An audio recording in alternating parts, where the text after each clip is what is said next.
কিছুদিন ধরে অনেক গরম করছে। এরকম গরমে আমার আম্মু সব সময় এই কোল্ড স্টিম আমাদের সবার জন্য বানায়।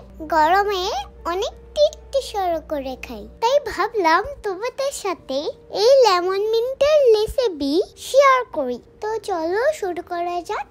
প্রথমে আমরা একটি ব্লেন্ডার জার নিয়ে নিব, তারপর দিয়ে দিব লেবুর যেই অংশের রস থাকে খোসা ফেলিয়ে সেই অংশ দিয়ে দিব। তারপর দিয়ে দিব চিনি আর দিয়ে দিব গ্রেট করা লেবুর খোসা। সাবধানে গ্রেট করতে হবে, কারণ লেবুর খোসা সাদা অংশ দিলে জুসটা তেতো হয়ে যাবে, তাই সাবধানে শুধু সবুজ অংশই দিতে হবে। তারপর দিয়ে দিব পুদিনা পাতা, তারপর সামান্য পানি দিয়ে সবকিছু ব্লেন্ড করে নিব।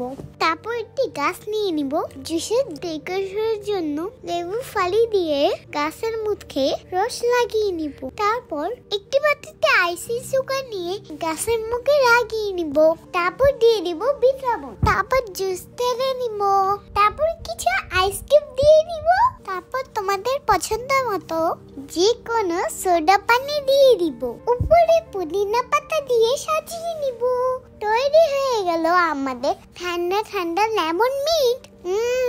So yummy, so beautiful. তোমরা সবাই ট্রাই করবে কিন্তু, আর ফলো দিয়ে পাশেই থাকবে। আল্লাহ হাফেজ, আসসালামু আলাইকুম। শেষ হয়ে গেছে।